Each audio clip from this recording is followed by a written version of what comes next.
CPS knocked on my door and told me my son touched his 6-year-old stepsister. The woman from CPS had this practiced sympathy on her face, like she'd delivered this exact nightmare to 100 other families. Behind her stood 2 police officers, their hands resting on their belts. "We've received a serious allegation," she said, holding up her badge. "Your son Caleb has been accused of inappropriate contact with Gigi." My knees almost buckled. There's no way. When is this supposed to have happened? Last Tuesday evening. Gigi disclosed specific details to her teacher during a safety lesson today. She said it happened while you and your wife were at dinner. Tuesday, our anniversary dinner. Caleb had babysat Gigi for 3 hours. My mind was racing, trying to process what she was saying, but nothing made sense. Caleb was 17, heading to college next year, the kid who still watched cartoons with his stepsister on Saturday mornings. "We need to speak with Caleb immediately," the CPS worker continued, "and I'm afraid he'll need to come with us for a 48-hour emergency removal while we investigate." That's when my wife Laura came running down the stairs. She must have heard the commotion. "What's happening? Why are there police here?" The CPS worker repeated everything, and I watched my wife's face transform. She grabbed the doorframe like she might collapse, then her expression hardened into something I'd never seen before. "Where's Gigi? I need to see Gigi. She's safe at school with a counselor. We'll arrange for you to pick her up shortly." Laura pushed past me and screamed up the stairs, "Caleb, get down here now!" Caleb appeared at the top of the stairs in his pajama pants and an old band t-shirt, his hair sticking up from sleep. He saw the officers and froze. "Dad? What's going on?" The next hour was a blur of horror. The officers searched Caleb's room while he sat on the couch, tears streaming down his face, saying over and over that he didn't understand. Laura wouldn't let him near her, wouldn't even look at him. She kept saying, Gigi wouldn't lie about this. She wouldn't make this up. The CPS worker interviewed Caleb right there in our living room. He was sobbing so hard he could barely speak. Yes, he'd watched Gigi Tuesday night. They'd played video games. He made her mac and cheese. She went to bed at 8:30. That was it. That was all. But Gigi had told her teacher details. She said he told her it was a special secret game that she couldn't tell anyone about. The officers cuffed my 17-year-old son in our living room while Laura held herself and rocked back and forth. Caleb looked at me with pure terror in his eyes. "Dad, I swear I didn't touch her. You have to believe me." I wanted to believe him. Every fiber of my being wanted to believe him. But Gigi was 6. Why would a 6-year-old make up something so specific? After they took Caleb away, Laura and I drove separately to pick up Gigi from school. When I saw her in the counselor's office, my heart shattered. She looked so small, wouldn't make eye contact with anyone, kept walking with a limp. The counselor said Gigi had been very brave. That disclosure was an important first step. Laura scooped Gigi into her arms and carried her to the car. I tried to follow, but Laura turned on me. "Don't.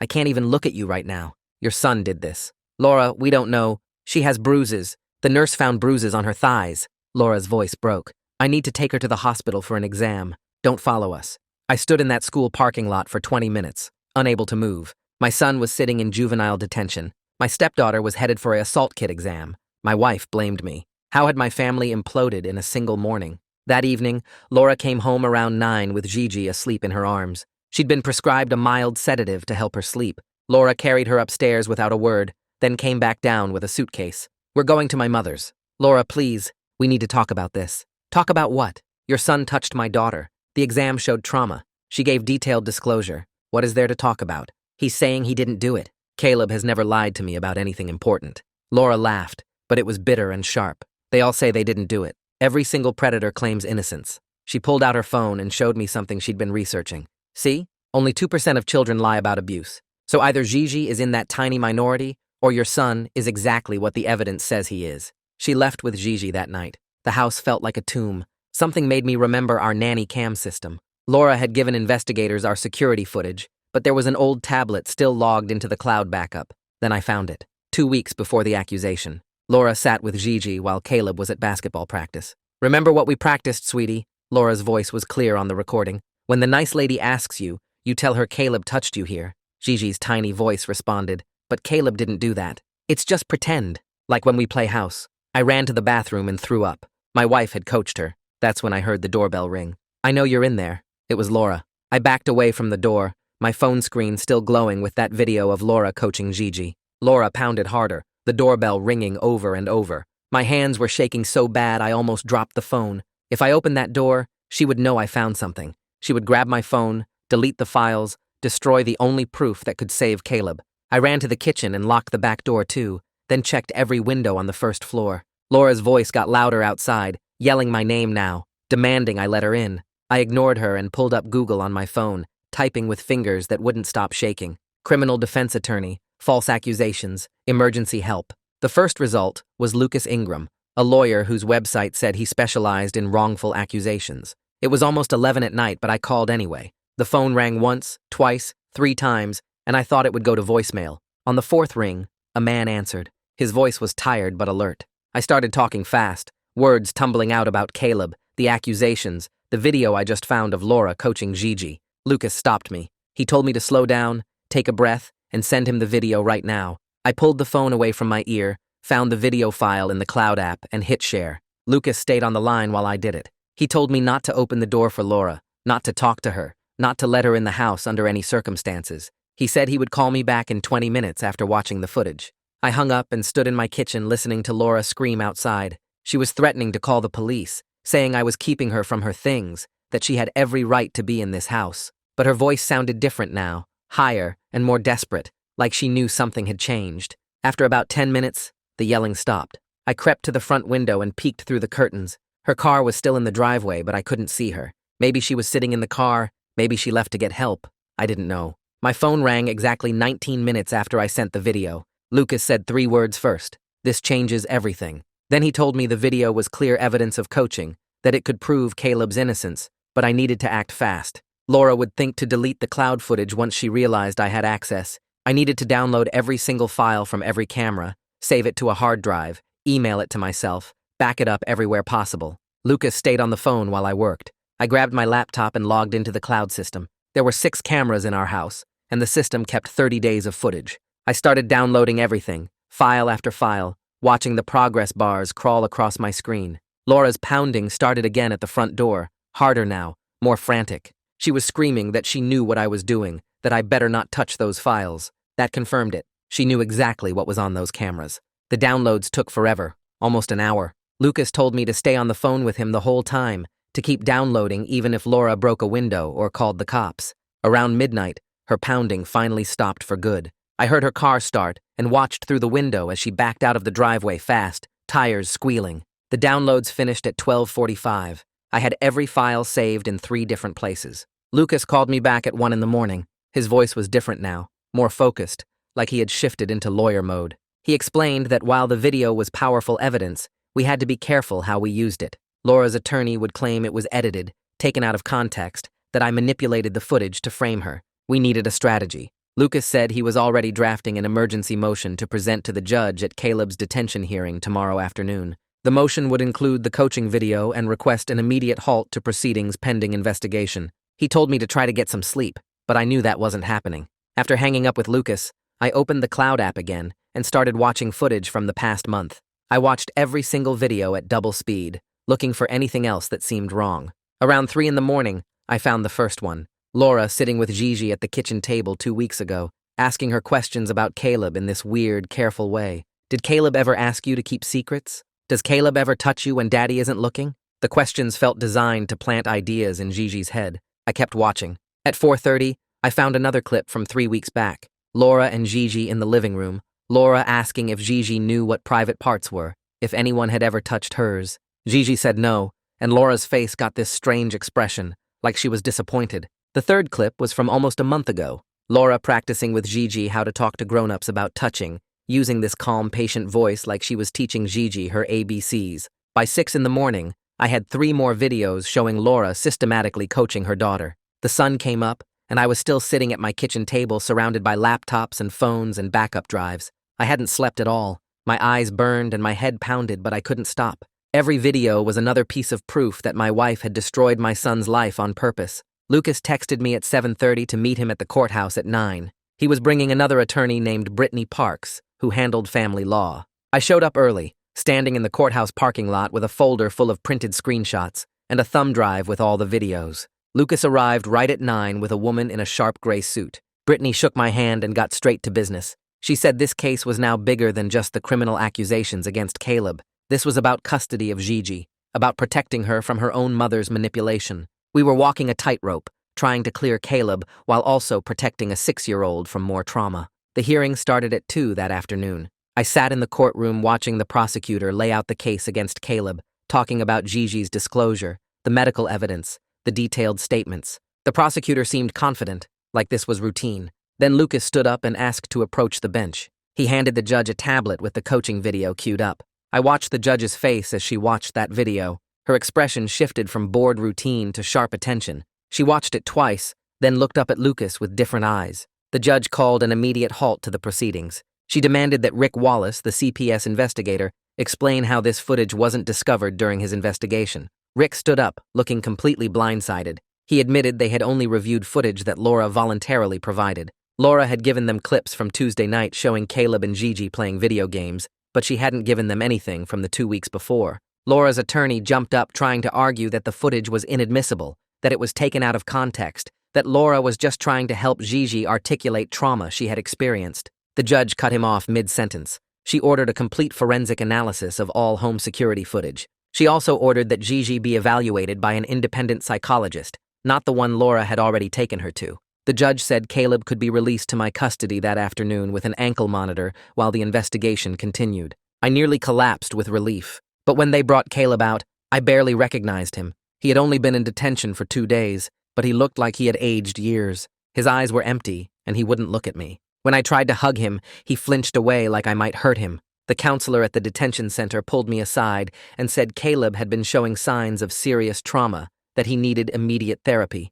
I signed all the release papers and led Caleb to my car. He didn't say a single word. He just stared out the window with dead eyes, and I realized that even though I had proof of his innocence, something inside my son had broken in that place. The drive home took 20 minutes but felt like hours. Caleb sat in the passenger seat staring out the window without blinking, his hands clenched in his lap so tight his knuckles turned white. I tried talking to him twice, but he didn't respond, didn't even look at me, just kept staring at nothing like he wasn't really there anymore. When we pulled into the driveway, he got out before I turned off the engine and walked straight to the front door, waiting there with his shoulders hunched until I unlocked it. The house looked exactly the same as when we left for the courthouse, but it felt different now, like walking into a place where something terrible happened. Caleb went directly upstairs to his room and closed the door without saying a word. I stood at the bottom of the stairs, listening for any sound, but heard nothing, not even footsteps or the bed creaking. The detention counselor had pulled me aside before we left and told me Caleb showed signs of severe trauma response, that he needed immediate professional help and constant monitoring for the next few days. She said kids who go through false accusations in detention often develop symptoms similar to torture victims because the psychological damage is that intense. I needed to make sure he was physically safe first, that he knew I believed him completely. I went upstairs and knocked on his door but got no answer. I opened it slowly and found him sitting on the edge of his bed, staring at the floor, still in the same position, like a statue. I sat down next to him and told him I knew he didn't do anything, that I had proof Laura made the whole thing up, that we were going to fix this. He didn't look at me or respond, but after a minute, his hand moved slightly toward mine, not quite touching, but close enough that I knew he heard me. That evening around 7, my phone rang with Lucas's number. He told me the judge issued a temporary protection order barring Laura from any contact with Caleb or Gigi while the investigation continued. Gigi had been placed in emergency foster care that afternoon because CPS determined Laura posed a psychological danger to her own daughter. The system that had nearly destroyed my son was now protecting Laura's little girl from her mother, and I didn't know whether to feel relieved or sick about it. Lucas said the foster family was experienced with trauma cases, and Gigi would be safe there, but hearing that a 6-year-old got ripped away from everything she knew because her mother used her as a weapon made my stomach turn. I asked if we could visit her, and Lucas said not yet, that Gigi needed time to decompress without any adults from her previous life around her. The guardian ad litem assigned to her case would evaluate the situation in a few days and decide what contact was appropriate. I thanked Lucas and hung up, then went back upstairs to check on Caleb. He was lying on his bed now, but still fully dressed, staring at the ceiling. I told him about Gigi being in foster care, and he closed his eyes but didn't say anything. The next morning, Rick Wallace showed up at my door at 9. His whole attitude was different from when he first came to take Caleb away. He looked uncomfortable, kept shifting his weight from foot to foot, and actually apologized before coming inside. We sat at the kitchen table and he pulled out a notebook, saying he needed to go through everything again from the beginning. He admitted CPS made serious mistakes by accepting Laura's story without doing independent verification of the evidence. The coaching video suggested something much darker than a concerned mother, possibly Munchausen by proxy, or factitious disorder imposed on another, which meant Laura might have been making Gigi sick or injured on purpose to get attention. He asked me to walk him through the entire timeline again, everything I remembered about Laura's behavior leading up to the accusation. I started talking, and once I got going, things I hadn't even thought about before came flooding back.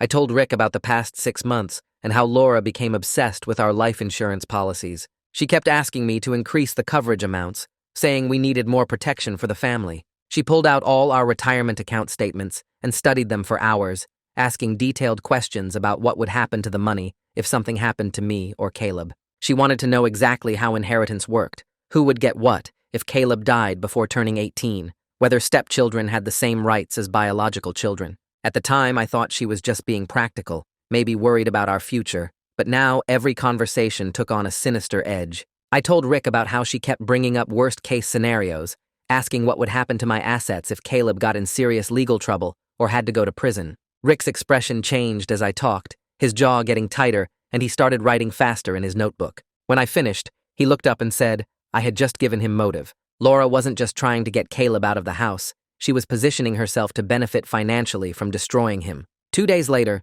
Lucas called and said he was bringing someone to the house, a forensic video analyst who specialized in authenticating digital evidence. The analyst showed up with a laptop and several external drives, spending 3 hours examining every file in our cloud backup system. She confirmed the nanny cam footage showing Laura coaching Gigi was completely authentic and unedited, with metadata proving it was recorded exactly 2 weeks before Gigi made her disclosure at the school. But she found something else that made the case even stronger. Laura had accessed the cloud system the morning of the accusation, right after Gigi went to the school, and deleted multiple video files from the weeks before. The analyst recovered some of the deleted footage and found 2 more instances of Laura coaching Gigi, asking her leading questions about Caleb and correcting her when she said nothing bad happened. Laura had been building this false accusation for weeks, systematically planting the story in her daughter's mind and deleting evidence of her manipulation. That same afternoon, Brittany came over with a stack of legal documents. She was filing an emergency custody motion for Gigi on my behalf, arguing that Laura was psychologically abusing her daughter by using her as a weapon in what appeared to be a scheme to eliminate Caleb from the family and possibly profit from his destruction. The motion included screenshots from the coaching videos, transcripts of the deleted footage, and copies of all Laura's financial inquiries about insurance policies and inheritance laws. Brittany explained this was a long shot because I was only Gigi's stepfather, not her biological parent, but the evidence of Laura's manipulation was so strong that a judge might grant temporary custody while the criminal case moved forward. She said Laura's family would fight it hard, probably trying to get Gigi placed with her grandmother instead, but we had to try because leaving Gigi in the foster system long-term wasn't good for her either. I finally got Caleb an appointment with a trauma therapist who specialized in false accusation cases. The therapist's office was in a quiet building downtown, and the waiting room had comfortable chairs and calm music playing. Caleb barely looked up during the entire intake process, just nodded or shook his head when asked direct questions. I waited outside during the session, pacing the hallway for 50 minutes until the door opened. The therapist asked to speak with me privately and explained that Caleb's symptoms were consistent with someone who experienced severe psychological torture. Being falsely accused of something so horrible and then locked up with actual criminals while everyone assumed you were guilty created trauma that was incredibly difficult to process. She said Caleb would need intensive therapy multiple times a week for months, possibly years, and even then he might never fully recover from what Laura did to him. She gave me warning signs to watch for and told me to call her immediately if Caleb showed any indication of wanting to hurt himself. 3 days after Caleb's release, Detective Jack Floyd came to the house in the evening. He stood on the porch looking uncomfortable and asked if he could come in to talk. We sat in the living room, and he apologized for not investigating more thoroughly before Caleb was removed from the home. He said Laura was extremely convincing when she came to the station, crying and showing him documentation from a doctor about Gigi's injuries that seemed to back up her story. She had medical records, photos of bruises, and Gigi's own statement that was so detailed it seemed impossible for a 6-year-old to make up. He admitted he took Laura at face value because mothers reporting abuse usually tell the truth, and he failed to consider that Laura herself might be the one who hurt Gigi. Jack pulled out his own notebook and said they were now investigating how Gigi got those injuries because the timeline didn't match Laura's claims at all. The medical examiner who reviewed the original photos determined the bruises were at least 4 days old when they were photographed. meaning they happened before Tuesday when Caleb allegedly touched Gigi. Laura had claimed the injuries were fresh from Tuesday night, but the evidence showed Gigi was already hurt days earlier. They were looking into whether Laura caused those injuries herself to make the accusation more believable. Jack said if they could prove Laura deliberately hurt her own daughter to frame Caleb, she would face additional charges of child abuse on top of the false reporting. Lucas called me the next week with another breakthrough. He got access to Laura's phone records through a subpoena and discovered she called her mother Valerie 17 times in the 2 weeks before the accusation. Most of the calls lasted 20 to 40 minutes, way longer than their usual quick check-ins. When investigators went to interview Valerie about the calls, she got nervous and defensive, claiming she and Laura were just talking about normal family stuff. But under pressure, she accidentally let something slip, saying Laura had told her about the plan to get Caleb out of the house. The detective conducting the interview immediately focused on that phrase, and Valerie realized her mistake. She tried to backtrack and say she meant Laura's plan to send Caleb to college early, but it was too late. The detective pushed harder, and Valerie finally admitted Laura had told her weeks before the accusation that she was going to make sure Caleb couldn't interfere with their family anymore. Valerie claimed she didn't know Laura meant false accusations, that she thought Laura was just talking about setting stricter boundaries, but her statement gave prosecutors direct evidence of premeditation. Lucas called me 2 days after Valerie's interview to say the court ordered an independent evaluation of Gigi by a forensic psychologist named Madeline Ingram, who specialized in child testimony cases. Madeline had worked hundreds of abuse investigations and could spot coach disclosure better than anyone in the state. The evaluation happened at a neutral office with soft lighting and toys scattered around to make kids comfortable. I wasn't allowed in the room, but watched through a one-way mirror while Madeline talked to Gigi for 90 minutes. Gigi kept using phrases no 6-year-old would naturally say, words like inappropriate contact and private areas that sounded rehearsed. When Madeline asked her to describe what happened in her own words, instead of repeating what she'd been told, Gigi got confused and mixed up details. At one point, Gigi actually stopped mid-sentence and asked if she said it right, like she was performing lines she'd memorized. Madeline took notes constantly, and her expression stayed neutral, but I could tell she was seeing exactly what I feared. The evaluation report came 3 days later, and I read it alone in Lucas's office while he watched my face. Madeline wrote that Gigi's disclosure contained every classic marker of coached testimony, including adult vocabulary, rehearsed phrasing, lack of sensory details, and confusion when asked to elaborate beyond scripted responses. The report said Gigi appeared to be repeating a story she'd been taught rather than recalling actual events she experienced. What destroyed me most was Madeline's conclusion that Gigi was a victim too, manipulated by her own mother into becoming a weapon against an innocent teenager. The report recommended intensive therapy for Gigi to help her understand she wasn't in trouble and to undo the psychological damage Laura caused by forcing her to lie. I sat there holding those pages and felt sick knowing Laura had hurt both kids, turning Gigi into an accomplice in destroying Caleb's life. Lucas let me sit quietly for a while before explaining the report would be crucial evidence, but we needed to move carefully because Laura's attorney would attack Madeline's credentials and methodology. 2 days after the report came through, Laura's attorney contacted Lucas trying to negotiate some kind of deal. The attorney suggested maybe Laura was confused or misunderstood what she saw, that perhaps this was all a terrible mistake born from maternal protectiveness gone wrong. Lucas shut that down immediately and told the attorney the coaching video showed clear premeditation and deliberate manipulation of a child. We were pursuing full criminal charges against Laura for false reporting,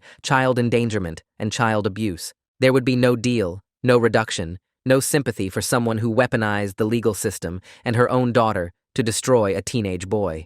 That evening, I had to sit Caleb down and explain why Gigi wasn't coming home and why his stepmother was being criminally investigated. He listened without speaking, his face blank, like he'd learned to shut down his emotions to protect himself. When I finished explaining everything, he asked quietly if everyone at the school knew what he'd been accused of. My chest felt tight when I had to tell him yes, that the accusation had spread through his school within hours, and everyone knew the details. He nodded slowly and went to his room without another word. The next week brought a new torture when Caleb's college acceptance letters started arriving in thick envelopes with congratulations printed on the outside. His dream school sent their acceptance with a merit scholarship offer. I put the letters on the kitchen table where he'd see them, but he walked past them every day without looking. His therapist told me Caleb said he didn't deserve to go to college after being accused of something so horrible, that even though he was innocent, the accusation made him feel dirty and worthless. Meanwhile, Brittany called with bad news about the custody case. She explained that even with the coaching video and Madeline's report, getting custody of Gigi would be complicated because I was her stepfather, not biological parent. Laura's family was already filing motions claiming I had no legal standing to seek custody and pushing for Gigi to be placed with Valerie instead. Brittany said we'd fight it, but the legal reality was that step-parents had limited rights compared to blood relatives. The prosecutor assigned to Laura's case asked to meet with me to discuss the criminal charges they were building. She was a woman in her 40s who'd spent 20 years prosecuting child abuse cases, and she looked genuinely angry about what Laura had done. She explained they were charging Laura with filing a false police report, child endangerment for coaching Gigi, and potentially fraud if they could prove financial motive behind the scheme. Each charge carried serious prison time, and the prosecutor intended to push for maximum sentences on all counts. She said cases like this made her furious because real abuse victims got questioned more harshly because of people like Laura who lied. A week later, I got permission to visit Gigi at her foster placement with supervision from her guardian ad litem. The foster home was clean and warm, but Gigi looked small and lost, sitting on their couch clutching a stuffed rabbit. She seemed confused about why she couldn't see her mommy and kept asking when she could go home. Then she looked at me with those big eyes and asked if Caleb was mad at her. I had to swallow hard and reassure her that none of this was her fault, that Caleb loved her and wasn't angry at all. The guardian ad litem sat nearby taking notes on everything we said. About 20 minutes into the visit, Gigi suddenly said something that made everyone in the room freeze. She said Mommy told her what to say, but she didn't remember if it really happened anymore. The guardian ad litem immediately wrote down her exact words, while I tried to keep my expression calm for Gigi's sake. That spontaneous statement became crucial evidence that even Gigi herself was uncertain about the accusations her mother coached her to make. The visit ended shortly after, and I drove home feeling gutted that this little girl was so confused and hurt by her own mother's manipulation. Lucas called me that night with another discovery that made everything even worse. He'd gotten access to Laura's financial records through the investigation and found something shocking. 6 months ago, Laura took out a $500,000 life insurance policy on Caleb without my knowledge or consent, listing herself as the beneficiary. Lucas contacted the insurance company, and they confirmed Laura had called them multiple times over the past months, asking detailed questions about payout procedures if something happened to Caleb before he turned 18. She'd asked specifically about whether beneficiaries received payment if the insured person died in juvenile detention or prison. The insurance company representative remembered the calls because they seemed unusual and suspicious, but they had no legal grounds to deny the policy at the time. Lucas said this was the proof of financial motive prosecutors needed to upgrade charges against Laura to attempted fraud and possibly conspiracy to commit murder if they could prove she intended for Caleb to die in detention. I hung up with Lucas and just sat there staring at my phone screen for, I don't know how long, $500,000. Laura had bet $500,000 on my son dying or rotting in prison. My hands started shaking so bad I dropped the phone. I picked it up and went to the bathroom and threw up again, same as when I'd found the coaching video. This wasn't just about destroying Caleb's life or getting him out of the house. She wanted him dead. The insurance company representative's notes said Laura asked specifically about payouts if something happened in detention, not if he got sick, not if there was an accident, if something happened in detention, where kids get beaten up or worse every single day. I walked out of the bathroom and Caleb was standing in the hallway. His face told me he'd heard everything. He'd been upstairs the whole time I was on the phone with Lucas, and our house had thin walls. He looked at me with this expression I'd never seen before, like something inside him just broke completely. His mouth opened, but no sound came out at first. Then he started screaming. Not words, just this raw sound that came from somewhere deep. He grabbed his hair with both fists and pulled hard enough that I thought he'd rip it out. I moved toward him, but he backed away fast, hitting the wall. He was saying Laura tried to kill him. She literally tried to murder him through the system. She wanted him to die in that place. His voice got higher and more frantic with each word. I tried to calm him down, but he wasn't hearing me anymore. He slid down the wall to the floor and curled up, rocking back and forth. I called his therapist immediately. She answered, and I explained what happened, how Caleb overheard about the insurance policy and was having a complete breakdown. She said she'd come right over, told me to stay with him, but give him space, don't try to touch him. 20 minutes later, she arrived and found us both sitting on the hallway floor. Caleb was still rocking, making this low sound in his throat. She sat down across from him and started talking in this really calm voice. It took almost an hour before he could even look at her. She asked him questions, and he answered in whispers. Was he thinking about hurting himself? Yes. Did he have a plan? No, but he wanted to stop existing. Did he feel safe at home?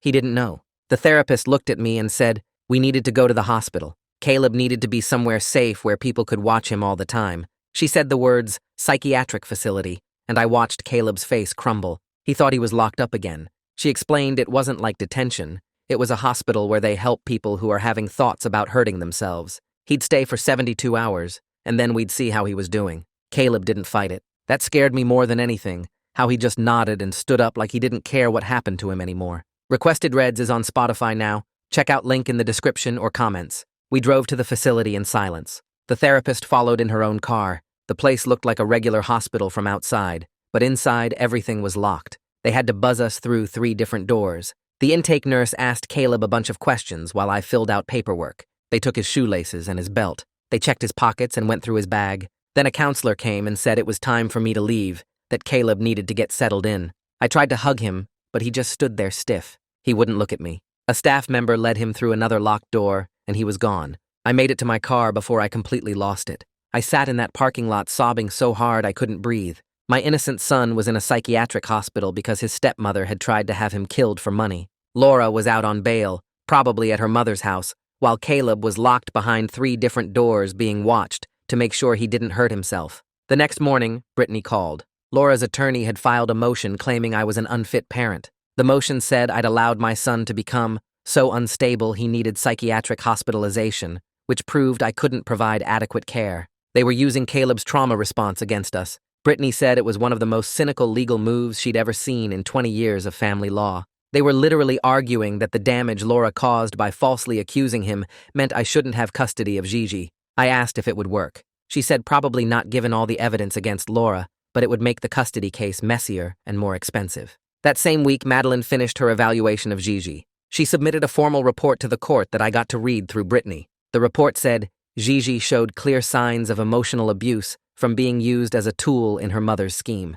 Madeline wrote that Gigi displayed confusion about reality versus what she'd been told to say, anxiety about disappointing her mother, and fear of getting in trouble for telling the truth. She recommended Gigi have 0 contact with Laura until Laura completed extensive psychological treatment and possibly never unsupervised contact again. The report was brutal in its assessment of what Laura had done to her own daughter. A few days later, Rick called me. His investigation was complete, and he was issuing his final report. He read parts of it to me over the phone. The report completely cleared Caleb of any wrongdoing and recommended Laura's parental rights to Gigi be terminated immediately. Rick had documented how Laura systematically manipulated the child protection system to weaponize it against an innocent teenager. He'd found her internet search history showing she'd researched false accusations, coaching techniques, and how CPS investigations worked. She'd planned everything carefully. Rick apologized again for not catching it sooner, said the system had failed Caleb, and he'd make sure the protocols changed. On the 3rd day,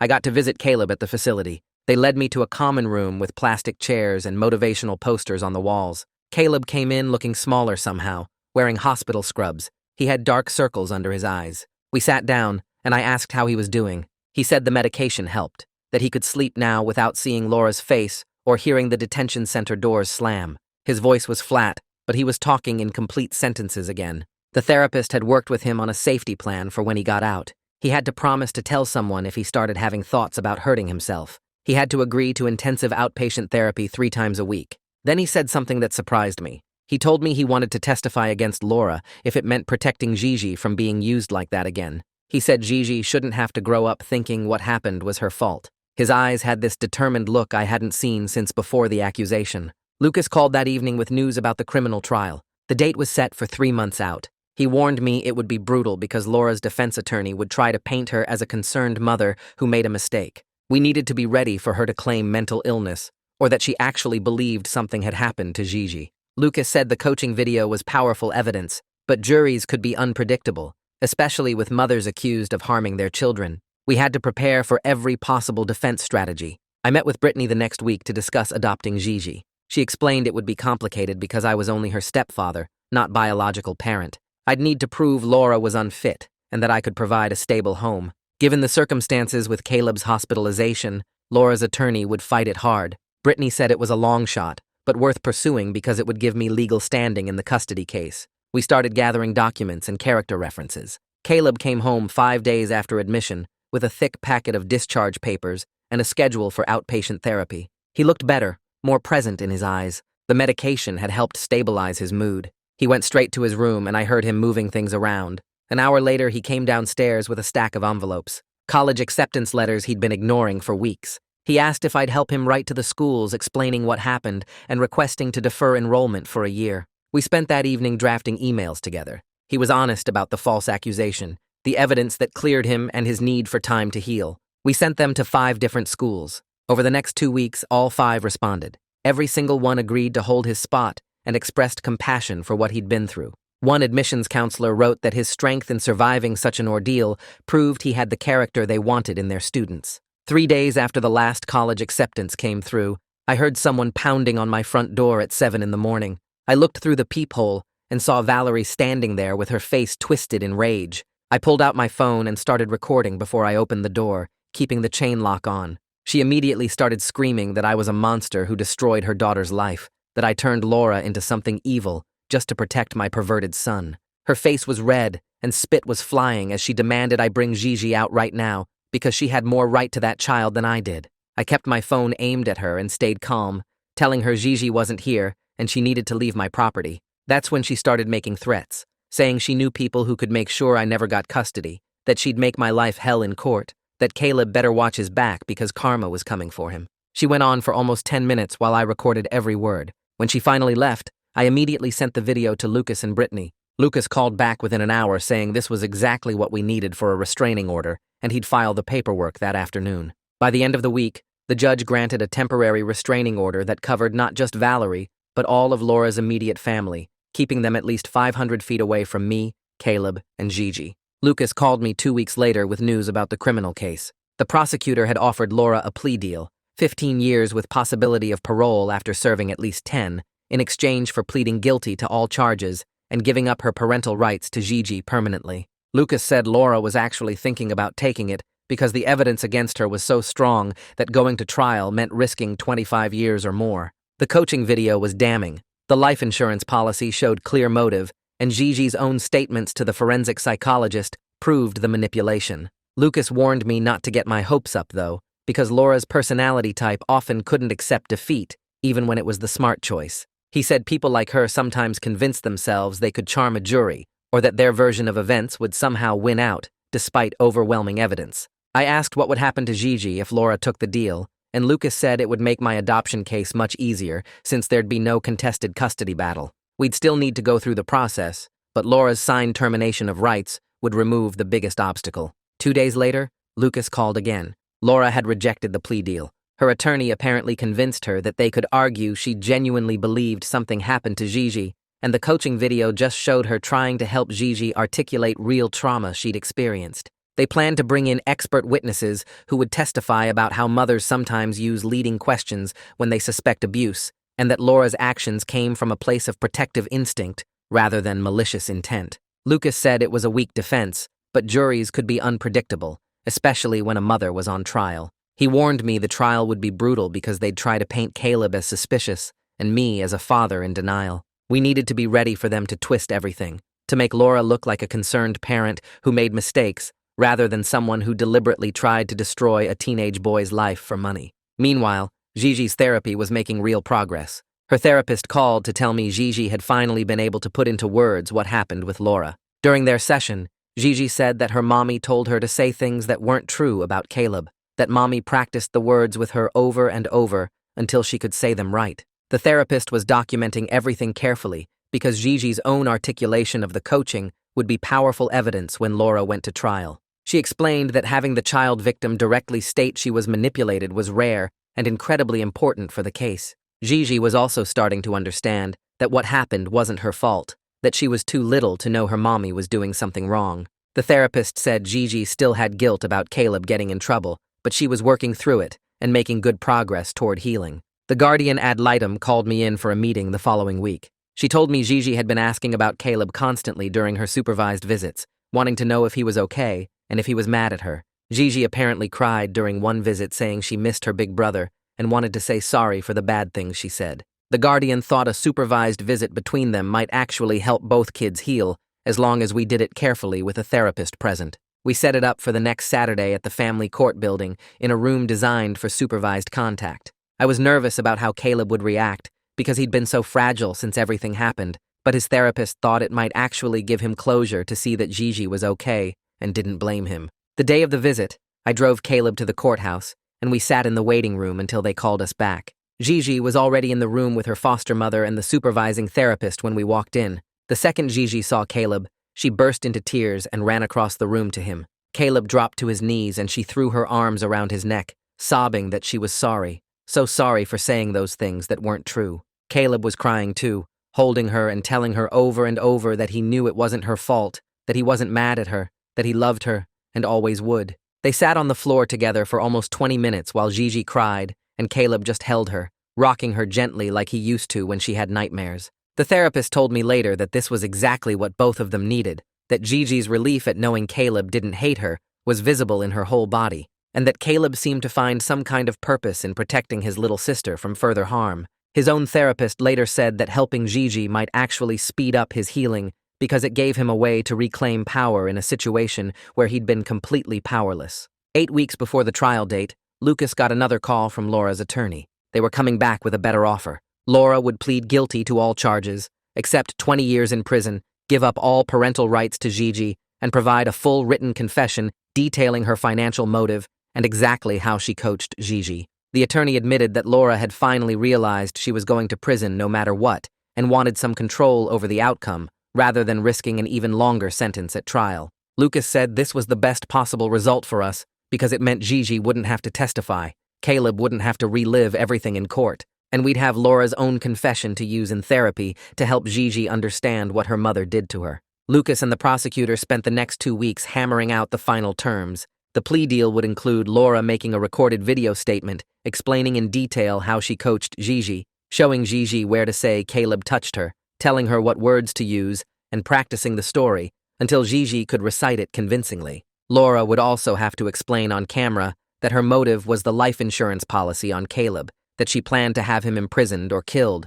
so she could collect the money. The statement would be used in Gigi's therapy to help her process what happened and understand that her mother manipulated her. It would also be part of the permanent court record in case Laura ever tried to claim she was coerced into the plea. Lucas said having Laura's confession on video was insurance against her changing her story later or trying to contact Gigi despite the no-contact order. The plea hearing was scheduled for a Monday morning in late September. I sat in the courtroom with Caleb beside me, both of us dressed in suits, watching Laura walk in wearing an orange jumpsuit with her hands cuffed in front of her. She looked smaller somehow, deflated, like something inside her had finally broken. The judge asked her a series of questions to make sure she understood what she was pleading guilty to and the consequences. Laura answered each question in this flat, mechanical voice, never looking toward where Caleb and I sat. When the judge asked her to allocate, to explain in her own words what she did, Laura recited her crimes like she was reading items off a shopping list. She admitted coaching Gigi to make false accusations against Caleb.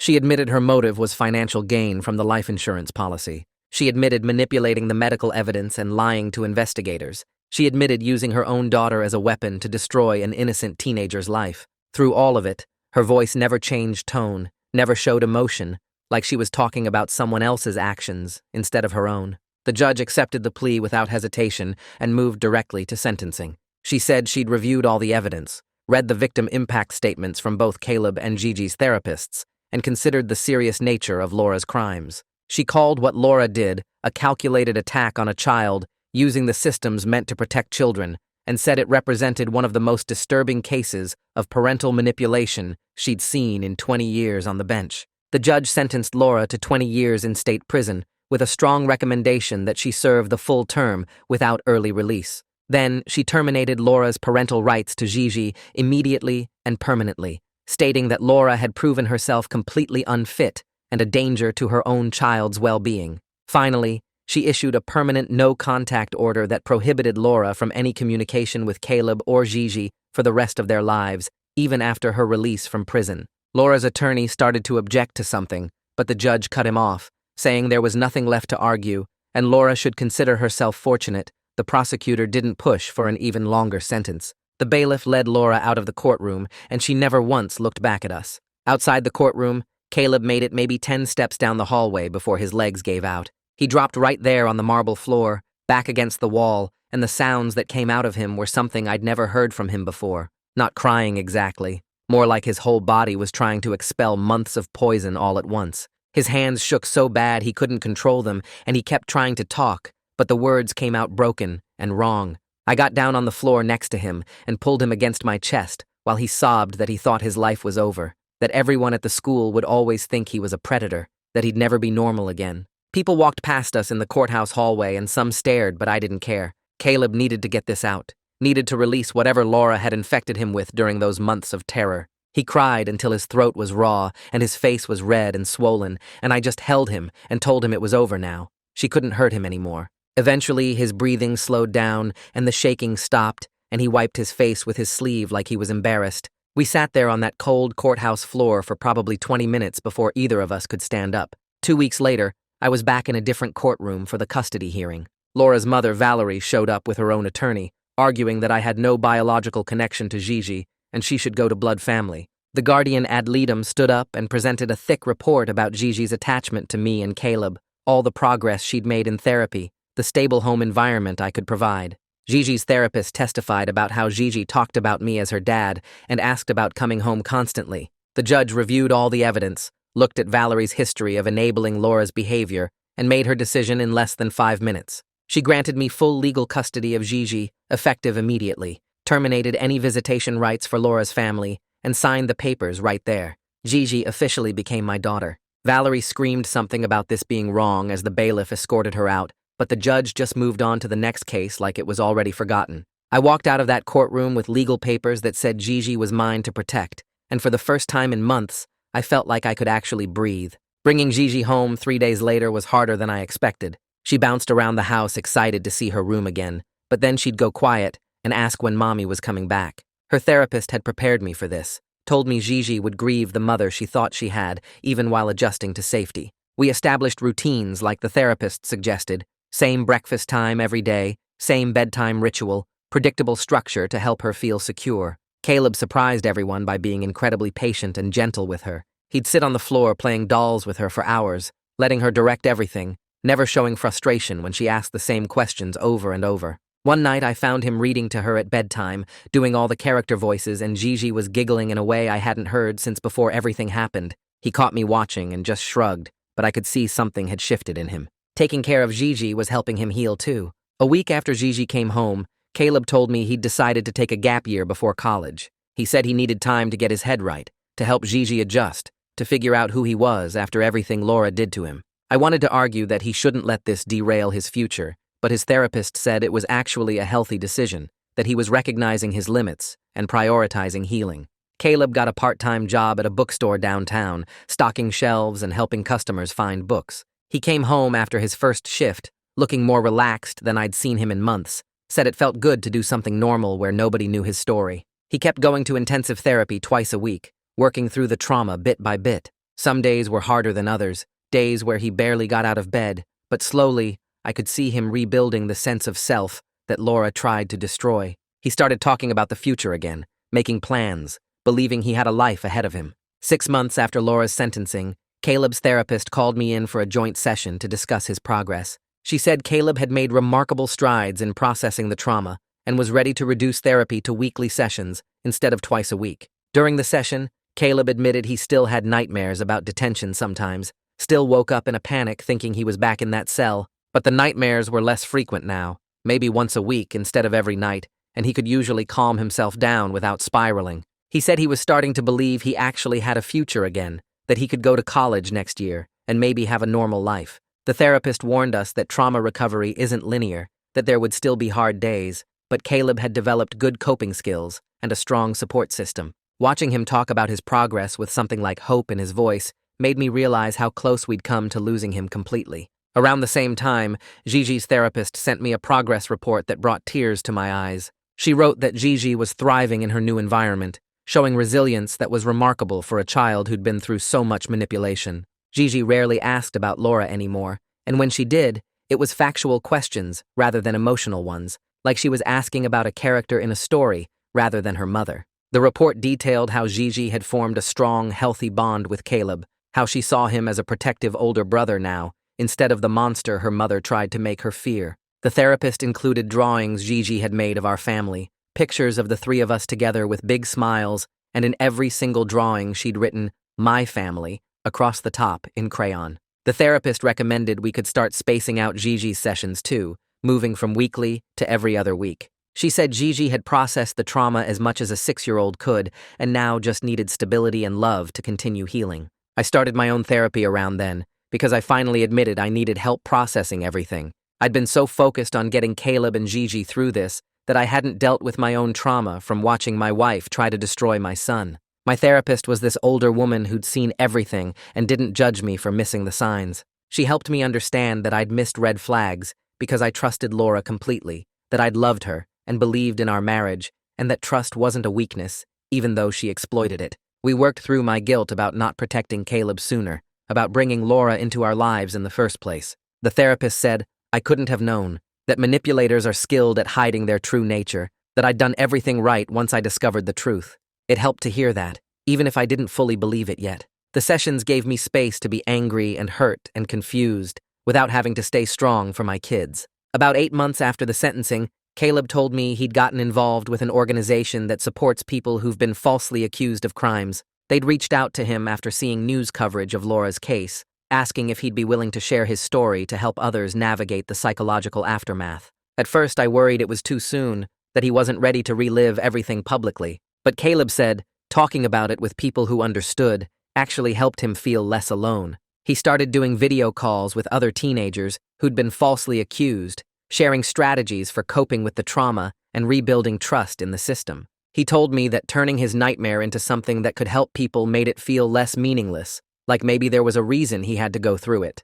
I watched him on one of these calls once, saw how patient and compassionate he was with a kid who was where he'd been months ago, and I felt proud of the person he was becoming, despite everything Laura did to him. I got a letter from the life insurance company about 9 months after Laura's arrest. They were refunding every premium Laura had paid on that policy she'd taken out on Caleb, with interest. The letter explained they'd flagged Laura in their system, so she could never take out policies on anyone again, not just with their company, but industry-wide. They were also implementing new safeguards to prevent similar schemes after our case exposed serious holes in their verification process. Now they required in-person interviews with all parties before issuing policies on minors, mandatory checks for any previous fraud investigations, and automatic flags if someone tried to take out multiple large policies in a short time. The claims director called me personally to apologize for not catching Laura's suspicious behavior earlier. He said our case had changed how they operated and might prevent other families from going through what we did. I deposited the refund check into Caleb's college fund, figuring that was the best way to use money that came from Laura's evil plan. Gigi started kindergarten that fall in our neighborhood school, with nobody knowing anything about her history. I'd met with the principal and her teacher privately to explain she'd been through trauma, but was doing well in therapy, without giving specific details. They agreed to watch for any signs she was struggling, but treat her like any other student. Gigi made friends easily right from the first day, coming home chattering about kids named Jana and Zoe and Danilo, who she played with at recess. Her teacher sent home glowing reports about how bright and happy she was, how she participated in class and helped other kids who were struggling. At the first parent-teacher conference, the teacher told me Gigi showed no signs of trauma or behavioral issues, that she was just a normal, well-adjusted kindergartner who loved art class and story time. Watching Gigi thrive with this fresh start, seeing her make friends and learn and just be a regular kid, felt like the best possible outcome after everything she'd been through. That spring, Caleb started working on college applications again for the following fall semester. He sat at the kitchen table for hours with his laptop, typing and deleting and retyping his admission essay. I asked him what he was writing about, and he said he was telling his story, the whole nightmare of being falsely accused and how he survived it. His college counselor called me a week later and said she'd never read anything so powerful in 20 years of reviewing essays, that Caleb's writing showed incredible strength and self-awareness for someone his age. The acceptances started arriving in March, thick envelopes from schools even better than the ones that had accepted him before, including 2 Ivy League programs that specifically mentioned his essay in their acceptance letters. Caleb opened each one carefully, reading the letters out loud to me and Gigi, and I watched him start to believe he actually had a future again. I put the house on the market in April because none of us could stand living in the place where Laura had destroyed our lives. The realtor said it would sell fast given the neighborhood, and we got 3 offers within a week. I accepted one from a young couple who had no idea what had happened there, and we closed 30 days later. The new place was 20 minutes away in a different school district, a smaller house but with a big backyard and no traumatic memories soaked into the walls. Gigi got to pick out everything for her new room, and she chose purple paint, purple curtains, and a purple bedspread covered in stars. Caleb spent an entire Saturday helping her paint, both of them getting more paint on themselves than the walls, laughing in a way I hadn't heard since before the accusation. I stood in the doorway watching them work together and felt something release in my chest, like maybe we really were going to be okay. The date that would have been my anniversary with Laura came around in June, and I decided to reclaim it. I took Caleb and Gigi to their favorite restaurant, a place with huge burgers and a dessert menu that made Gigi's eyes go wide. We ordered too much food, and Gigi got a chocolate sundae the size of her head. Caleb raised his water glass and made a toast, saying this family was way better than the old one anyway. Gigi clinked her glass against his and agreed so enthusiastically that water sloshed onto the table. I looked at both of them, at how far we'd come from that horrible morning when CPS knocked on my door and realized Caleb was right. We'd been through hell, but we'd chosen each other, and that made us stronger than anything Laura tried to break.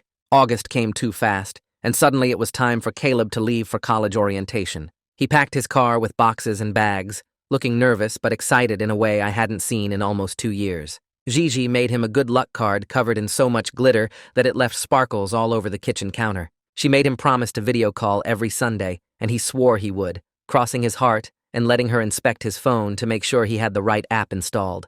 I walked him to his car and hugged him hard, trying not to cry as I told him how proud I was of the person he'd become. He pulled away looking embarrassed but happy, and I watched him drive down our street until his car disappeared around the corner. The kid who'd been broken in juvenile detention was heading off to build his own life, and I felt proud of how far he'd come from those dark days. 2 years after everything started, Gigi's therapist called me in for a final session. She said Gigi had processed the trauma completely and developed healthy coping skills, that she didn't need treatment anymore. Gigi wanted to celebrate being done with therapy, so I let her have a party with her school friends who knew nothing about what she'd survived. 8 little girls ran around our backyard eating cake and playing games, and Gigi glowed with happiness the whole afternoon. Her best friend's mom asked me what we were celebrating, and I just said it was a special day for Gigi, not explaining that we were marking the end of a nightmare her daughter would never have to understand. A letter arrived from the state in September with an official seal on the envelope. Inside was an apology for how CPS had handled our case, acknowledging they'd made serious mistakes by accepting Laura's narrative without proper investigation. The letter explained they'd implemented new protocols because of what happened to us, including mandatory review of all available evidence before removing children from homes and requirements for independent verification of accusations.